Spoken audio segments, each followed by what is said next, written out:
7. 세르베투스의 어리석은 논리에 대한 반박. 그들은 자기들의 오류를 변호하느라 시끄럽게 주장한다. 곧 하나님께서 자기 아들을 아끼지 않으셨다고 말씀하며, 또한 천사는 동정녀에게 나실 자가 지극히 높으신 이의 아들이라 부를 것을 명령했다는 것이다. 그러나 그들의 논리가 얼마나 타당성이 있는가를 우리와 더불어 잠시 살펴보게 되면 그런 헛된 반론을 자랑으로 삼지 못할 것이다. 만일 잉태된 자를 가리켜 아들이라 부르고 있으니 그가 잉태된 때로부터 하나님의 아들이기 시작했다고 결론 짓는 것이 옳다면 그는 육체로 나타나심과 더불어 말씀이기 시작했다는 결론이 이어질 것이다. 왜냐하면 요한의 진술에 따르면 그가 손으로 만진 바 된 생명의 말씀이시기 때문이다. 선지자의 글에서 읽는 내용도 요한의 진술과 유사하다. 베들레헴 에브라다야, 너는 유다 족속 중에 작을지라도 이스라엘을 다스릴 자가 내게로 나올 것이라. 그의 근본은 상고의 영원에 있느니라. 그들이 그런 식으로 주장할 결심이라면 이 구절은 어떻게 해석하겠는가? 나는 이미 우리가 두 분의 그리스도를 상정하는 네스토리우스의 견해에 절대로 동의하지 않는다는 사실을 확언한 바 있다. 우리는 그리스도께서 형제의 관계를 통하여 우리를 자기와 함께 하나님의 아들들이 되게 하셨다고 가르치는 것이다. 그는 우리에게서 육체를 받으셨는데 그 육체를 입으신 상태에서 그가 독생하신 하나님의 아들이시기 때문이다. 아우구스티누스는 우리에게 아주 지혜롭게 경계하기를 그는 하나님의 놀랍고도 특별하신 은혜의 밝은 거울이시라고 하였다. 그는 사람으로서는 도저히 합당하지 않은 그런 존귀를 얻으셨기 때문이라는 것이다. 그러므로 그리스도께서는 육신으로 심지어 배 속에서부터 하나님의 아들이 되는 이 고귀함을 입으신 것이다.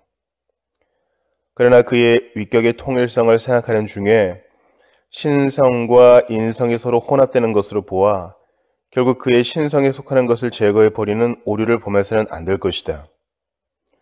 하나님의 영원하신 말씀과 그리스도께서 두 본성이 한 위격 속으로 연합되었으니 여러 가지 방식으로 하나님의 아들이라 불리신다는 것이나 그가 여러 가지 면에서 어떤 때에는 하나님의 아들로 어떤 때는 인자로 불리신다는 것이나 모두 지극히 합리적인 것이다. 세르베투스의 또 다른 트집도 별로 당황스러울 것이 없다. 그는 그리스도께서 육체로 나타나시기 전에는 상징적인 의미 이외에는 어디서도 하나님의 아들로 불려주신 적이 없다고 주장한다. 물론 그 당시는 그에 관한 묘사가 다소 희미하긴 했지만 그가 영원하신 하나님이셨음이 분명히 입증된다. 왜냐하면 그는 영원하신 아버지로 말미암아 나신 말씀이셨기 때문이다. 또한 이 하나님의 아들이라는 이름이 중보자의 위격에게 속한다는 것도 분명히 드러난다. 그가 그 직분을 스스로 취하신 것은 오로지 그가 육체로 나타나신 하나님이셨기 때문이었던 것이다. 또한 하늘과 땅에 있는 각 족속에게 이름을 주신 하나님께서 태초부터 아들과의 관계가 없으셨다면 그때부터 아버지라 불리신 일도 없었을 것이라는 것도 분명하다. 이 증거를 통해서 우리는 그가 교회 안에서 하나님의 아들이란 이름으로 널리 알려지기 이전에 율법과 선지자들 아래서도 하나님의 아들이셨다고 곧바로 결론 지을 수 있을 것이다. 그러나 가령 그들이 솔로몬이 하나님의 한량없는 높으심을 말하는 이 한 구절에 대해서 논란을 벌인다고 생각해보자. 솔로몬은 하나님과 그의 아들 모두 이해할 수 없음을 말하고 있다. 그의 이름이 무엇인지, 그의 아들의 이름이 무엇인지 너는 아느냐? 논쟁을 좋아하는 사람들은 이 증거로는 만족하지 못할 것이라는 것을 나는 알고 있다. 그러므로 나는 그리스도께서 사람이 되신 경우를 제외하고는 그가 하나님의 아들이 아니었다고 주장하는 자들이 과연 사악한 회방꾼들이라는 사실을 이 구절이 보여주지 않는다면 이 구절이 그다지 무게를 두지 않을 것이다. 그 밖에도 고대의 교부들 역시 한결같이 이 사실을 너무도 확실하게 증언하고 있으므로 감히 이레나에우스와 터툴리안에게 호소하여 우리를 비방하려는 자들의 뻔뻔스러움이란 정말로 역겹고도 어리석은 것이다. 이 두 저술가들은 하나님의 아들이 눈으로 볼 수 없었으나 나중에 눈에 보이게 나타났다고 고백하는 것이다. 8. 세르베투스의 가르침에 대한 전반적인 반박. 세르베투스는 다른 사람들이 동의하지 않을 끔찍스러운 독단들을 계속 주장한다. 그러나 오로지 육체에 있는 한에서만 그리스도께서 하나님의 아들이심을 인정하는 자들을 더 면밀하게 살펴보면 그들이 제기하는 근거가 다른 것이 아니라 그가 성령으로 말미암아 동정녀의 몸에서 잉태되셨다는 것뿐임을 그들 스스로 인정하는 것을 보게 될 것이다. 그 옛날 많이 교도들도 똑같은 것을 상상했다. 그들은 하나님이 아담에게 생기를 불어넣으셨다는 말씀에 근거하여 사람의 영혼이 하나님께로부터 나왔다고 가르친 것이다. 그들은 아들이라는 이름에 너무 집착한 나머지 본성들 간의 구별의 여지를 전혀 남겨두지 않는다. 오히려 그들은 인성에 따라서 하나님께로서 나셨기 때문에 사람이신 그리스도께서 하나님의 아들이시라며 혼란스럽게 떠든다. 그리하여 솔로몬이 말하는 바 영원한 지혜의 나심을 말살시켜 버리며 중보자에게서 신성을 전혀 고려하지 않으며 참 사람 대신 그저 사람 같은 모습만을 제기하는 것이다. 세르베투스의 더 심각한 속임수를 반박하는 것이 유익할 것이다. 그는 그런 속임수로 자기 자신은 물론 다른 이들까지도 속였는데 경건한 독자들은 이런 신뢰를 통하여 교훈을 받아 계속해서 진지하고도 겸손한 태도를 견지할 수 있을 것이다. 그러나 이미 내가 별도로 책을 통해서 다뤘기 때문에 굳이 여기서 반복할 필요가 없다고 본다. 문제의 요점은 이런 것이다. 세르베투스로서는 하나님의 아들은 태초부터 하나의 관념이었고 심지어 그때에도 하나님의 본질적인 형상이 되실 사람이 되도록 예정되어 있었다는 것이다. 그는 겉으로 찬란하게 빛나는 말씀 이외에는 다른 하나님의 말씀을 인정하지 않는다. 그는 그리스도의 나심을 다음과 같이 이해한다. 즉 아들을 낳으시겠다는 뜻은 만세전에 하나님께서 품으셨고 행동으로서 창조 자체까지 확대되었다는 것이다. 한편 그는 성령과 말씀을 혼동하여 하나님께서 눈에 보이는 말씀과 성령을 육체와 영혼 속에 분비하셨다고 주장한다. 요컨대 세르베투스의 사고에서는 그리스도를 낳는 구체적인 일이 그에 대한 비유적인 표현으로 대치되는 것이다. 그러나 그는 말하기를 그때의 겉으로 보기에 그림자와 같던 아들이 드디어 말씀을 통해서 낳으신 바 되었다고 한다. 그리하여 그는 말씀에게 씨의 기능을 부여하고 있는 것이다. 그러나 이렇게 본다면 개나 돼지도 하나님의 말씀이라는 본래의 씨로부터 창조함 받았으므로 그것들 역시 하나님의 아들들이라 해야 옳을 것이다. 그는 세 가지 창조되지 않은 요소들로 그리스도를 혼합시켜서 그를 하나님의 본질에서 낳으신 바 된 분으로 만든다. 그럼에도 불구하고 그는 그리스도를 모든 피조물 가운데 처음 나신 분으로 보면서도 물론 정도는 다르지만 돌들도 동일한 본질적인 신성이 어느 정도 있다는 식으로 상상한다. 그러나 그리스도에게서 신성을 제거하는 것처럼 보이지 않으려고 그는 그리스도의 육체는 하나님과 동일 본질이었고 또한 육체가 하나님으로 전환됨으로써 말씀이 사람이 된 것이라고 선언한다. 그리하여 그는 그리스도의 육체가 하나님의 본질로부터 나와서 하나님으로 전환되지 않는다면 그리스도가 하나님의 아들이라는 것은 생각할 수도 없다고 하여 결국 말씀의 영원한 위격을 아무것도 아닌 것으로 만들어버리며 또한 우리의 구속자로서 약속되셨던 다윗의 자손을 우리에게서 빼앗아 버리는 것이다. 그는 다음과 같은 사상을 매우 자주 반복하여 표현한다. 곧 아들이 지식과 예정으로 하나님께 나신 바 되었으나 그가 마침내 사람이 되신 것은 태초에 하나님의 임재 속에 있던 세 가지 요소들, 그때의 세상의 최초의 빛과 불기둥과 구름 기둥에서 나타난 요소들에서 나타난 그 물질로 된 것이라는 것이다.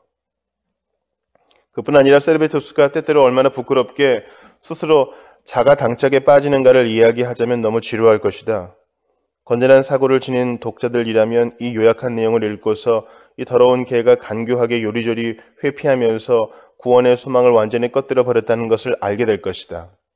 만일 육체가 신성 그 자체라면 그것이 어떻게 신성의 성전일 수가 있겠는가? 오직 아브라함과 다윗을 통해서 나셔서 육신으로 참 사람이 되신 그분만이 우리의 구속자이실 수가 있는 것이다. 세르베투스는 자신의 입장을 말씀이 육신이 되어 라는 요한의 말씀을 기초로 삼지만 이는 사악하기 이를 데 없는 짓이다. 왜냐하면 이 말씀은 네스토리우스의 오류를 반박할 뿐 아니라 유티케스가 처음 지어낸 이 불경스러운 조작에 대해서도 전혀 뒷받침하지도 않기 때문이다. 요한의 유일한 목적은 바로 두 본성이 하나의 위격을 이루었음을 밝히고자 하는 것이었던 것이다. 제15장 성부께서 그리스도를 보내신 목적과 그리스도께서 우리에게 주신 것을 알기 위해서는 무엇보다도 선지자직, 왕직, 제사장직 등 그의 세 가지 직분을 보아야 함. 그리스도의 세 가지 직분, 선지자직 1, 2. 1. 이 교리에 대한 이해의 필요성. 아우구스티누스가 올바로 진술하듯이 이단들도 물론 그리스도의 이름을 전하기는 하지만 그들의 기초는 신자들과는 전혀 다른 것이며 신자들의 기초는 오직 교회에 있는 것이다. 그리스도에 관한 일들을 부지런히 살펴보면 이단들에게는 그리스도가 실체가 없고 그저 이름뿐이라는 것을 알게 될 것이다.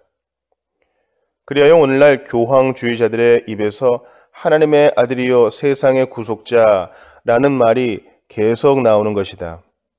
그러나 그들은 그 이름의 허울 좋은 겉모양으로 만족하여 그의 권세와 위엄을 다 빼앗아 버리고 있으니 머리를 붙들지 아니하는지라는 바울의 말씀이 그들에게 그대로 적용되는 것이다. 그러므로 믿음이 그리스도 안에 있는 구원을 위한 확고한 기반을 찾고 그리스도 안에서 안식을 누리기 위해서는 다음과 같은 원리를 반드시 세워야 한다. 곧 아버지께서 그리스도께 명하신 직분이 세 부분으로 되어 있다는 것이 그것이다. 그리스도께서는 선지자와 왕과 제사장으로 주어지셨기 때문이다. 그러나 그 직분들의 목적과 용도를 올바로 이해하지 못하고 그 이름들만 아는 것은 별 가치가 없을 것이다. 교황주의자들도 이 이름들을 사용한다. 그러나 이 칭호들이 담고 있는 내용을 전혀 모르기 때문에 그저 냉랭하고 효과도 없이 사용할 뿐인 것이다. 앞에서 이미 말한 바와 같이 하나님께서 그의 백성들에게 끊임없이 선지자들을 보내셔서 구원을 위하여 충분하고도 유익한 가르침들을 언제나 그들에게 남겨두셨으나 경건한 자들의 마음은 언제나 메시아가 오셔야만 모든 것을 충만한 빛 가운데서 깨달을 수 있으리라는 확신으로 가득 차 있었다. 사마리아 여인의 말에서 나타나듯이 참 신앙을 전혀 알지 못했던 사마리아 사람들에게까지도 퍼져 있었다. 메시아, 곧 그리스도라 하는 이가 오시면 모든 것을 우리에게 알려주시리이다. 요한복음 4장 25절. 또한 유대인들이 경솔하게 자기들의 머리로 이런 것을 상상해낸 것이 아니라 분명한 하나님의 말씀으로 가르침을 받아서 그렇게 믿은 것이다. 이사야의 말씀이 특히 유명하다. 보라, 내가 그를 만민에게 증인으로 세웠고 만민의 지도자와 명령자로 삼았으니 이사야 55장 4절. 다른 곳에서 이사야는 그를 가리켜 기묘자요 모사라 불렀다. 그리하여 사도는 복음 교리의 완전함을 높이 찬양하면서 먼저 옛적의 선지자들을 통하여 여러 부분과 여러 모양으로 말씀하신 하나님이라고 말씀한 다음 이 모든 날 마지막에는 아들을 통하여 우리에게 말씀하셨으니 라고 말씀하는 것이다. 그러나 선지자들에게 공통으로 부과된 임무가 바로 교회가 기대를 잃지 않도록 하고 중보자께서 오시기까지 그 기대를 그대로 유지하도록 하는 일이었기 때문에 포로로 끌려가 있던 신자들이 자기들이 그런 일상적인 은혜를 빼앗겼다고 탄식하는 것을 보게 된다. 우리의 표적은 보이지 아니하며 선지자도 더 이상 없으며 이런 일이 얼마나 오래는지 우리 중에 아는 자도 없나이다. 시편 14편 9절. 그러나 그리스도께서 머지않아 오시게 될 즈음에는 환상과 예언이 임봉될 기한을 다니엘에게 지정해 주셨다. 이는 거기 언급된 예언의 말씀이 권위 있게 세워질 것이라는 뜻인 동시에 모든 계시들이 충만히 완성될 때가 가까웠으므로 신자들이 선지자들이 없이 잠시 동안 참고 나아가야 할 것을 말씀하는 것이다. 이 그리스도의 선지자직의 의미. 자, 여기서 그리스도라는 칭호가 세 가지의 직분에 관계된다는 사실에 주목해야 할 것이다. 율법 아래에서 제사장들과 왕들은 물론 선지자들도 거룩한 기름으로 부음을 받았다는 것을 우리가 알고 있기 때문이다. 그리하여 약속하신 중보자에게도 메시아라는 존귀한 이름이 주어진 것이다. 다른 곳에서 제시한 바와 같이 나는 그리스도께서 특히 그의 왕직과 관련하여 그의 왕직 덕분에 메시아라 불려지신다고 본다. 그러나 그가 선지자로서 및 제사장으로서 기름 부음을 받았다는 것도 분명한 사실이고 따라서 이를 무시해서는 안 될 것이다. 이사야는 그리스도의 선지자직에 대하여 다음과 같이 명확하게 언급하고 있다. 주 여호와의 영이 내게 내리셨으니 이는 여호와께서 내게 기름을 부으사 가난한 자에게 아름다운 소식을 전하게 하려 하심이라. 나를 보내사 마음이 상한 자를 고치며 포로된 자에게 자유를 선포하며 여호와의 은혜의 해와 우리 하나님의 보복의 날을 선포하여. 이사야 61장 1, 2절. 이처럼 그가 성령으로 말미암아 기름 부음을 받아 아버지의 은혜를 선포하는 전령과 증인이 되시는 것을 보게 된다. 그리고 그것은 일상적인 방식으로 된 것이 아니었다. 그는 비슷한 직분을 지닌 다른 교사들과는 완전히 구별되는 분이셨기 때문이다. 반면에 우리는 다음과 같은 점을 주의해야 한다. 곧 그는 교사의 직분을 감당하실 수 있도록 자신을 위해서 기름 부음을 받으셨지만 동시에 성령의 능력이 복음을 선포하는 일에서 계속 임재해 있도록 그의 몸 전체를 위하여 기름 부음을 받으셨다는 것이다. 그러나 확실한 것은 그가 전하신 완전한 교리가 모든 예언들을 종결지었다는 사실이다. 그러므로 복음으로 만족하지 않고 그 이외의 것을 가져다 복음에다 엮어놓는 자들은 모두 그리스도의 권위를 깎아내리는 것이다. 하늘로부터 우리와 같이 들려온 음성, 이는 내 사랑하는 아들이요 너희는 저의 말을 들으라 는 말씀은 다른 모든 사람들과 비교도 되지 않는 특별한 권위의 위치로 그를 높이 들어 올린 것이다. 그리고 요엘의 예언, 내가 내 영을 만민에게 부어주리니 너희의 자녀들이 장래일을 말할 것이며 처럼 이 기름 부음이 머리에서부터 그 지체들에게까지 확산되었다. 그러나 바울은 그가 우리에게 우리의 지혜로서 주어지셨다고도 말씀하며 또한 그 안에는 지혜와 지식의 모든 부하가 감추어져 있느니라고도 말씀하는데 여기서 그는 약간 다른 의미를 제시하고 있다. 곧 그리스도 이외에는 아무것도 알만한 가치가 있는 것이 없으며 그가 어떤 분이신가를 믿음으로 깨닫는 자들은 누구나 하늘의 은혜의 그 광대함을 깨달은 것이라는 것이다. 그렇기 때문에 바울은 다른 곳에서 이렇게 말한다. 내가 예수 그리스도와 그가 십자가에 못 박히신 것 외에는 아무것도 알지 아니하기로 작정하였습니다. 이것은 정말 사실이다. 왜냐하면 복음의 단순함을 넘어서려 하는 것은 합당한 일이 아니기 때문이다. 그리고 그리스도 안에 있는 선지자적인 위엄을 생각할 때에 우리는 그가 우리에게 제시하신 교리의 대요 속에 완전한 지혜의 모든 부분들이 담겨 있다는 것을 알게 되는 것이다.